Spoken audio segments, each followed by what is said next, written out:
26, big celebration. When they opened up Scenic Highway, big celebration. Opened up Highway 29, big celebration. Perdido Lillian Bridge, big celebration. The 1931 opening of the Pensacola Bay Bridge, big celebration. This was linking the country, the states, the counties together. And people back then were taking pride in it.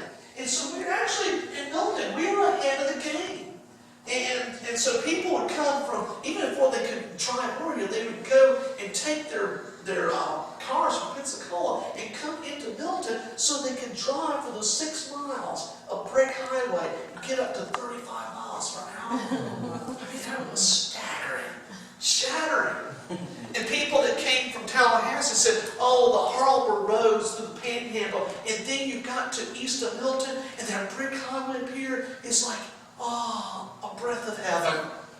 After being beaten and shaken, I guess so.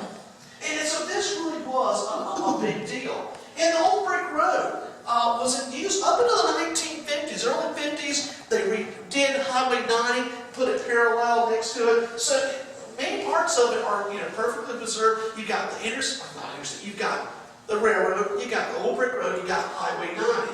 And of course, as we all know, in the recent years, they've been refurbishing, putting out a lot of the broken bricks and stuff, and taking apart.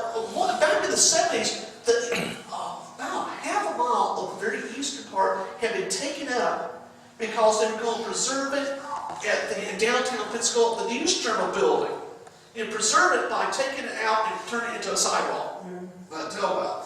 But anyhow, they restored that, and the big thing that we're going to try to do is hook up with the rails to trails, the Whiting Railroad bike path, which it goes and starts down there, right just a couple feet from us, goes all the way up to Whiting, and the idea it will go from Whiting into Blackwater River Forest, come in, get the eastern end of the brick highway, and come back into Milton, make a giant loop of like 24 miles. And that's what the ultimate plan is. And that'll give us a lot of good exposure. People come from miles around in other areas just to do these biking excursions like that.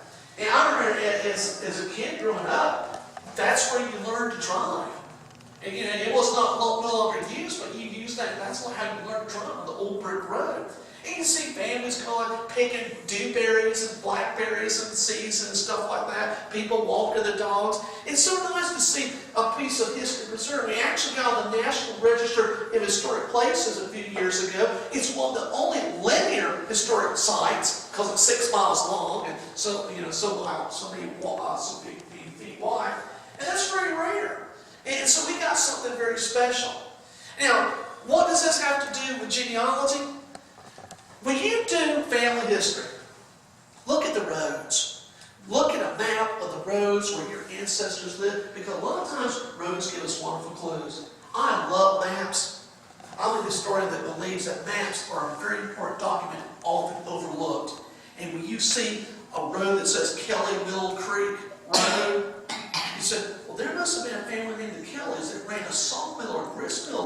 There's a community there. It may not exist anymore, but that was a community there. Just like when you go down the road and you see wisteria in the middle of the woods. Oh, there's a house was there at one time. You can tell from those are introduced, ornamental shrubberies. You might not even see the house anymore, but there was a homestead there at one time.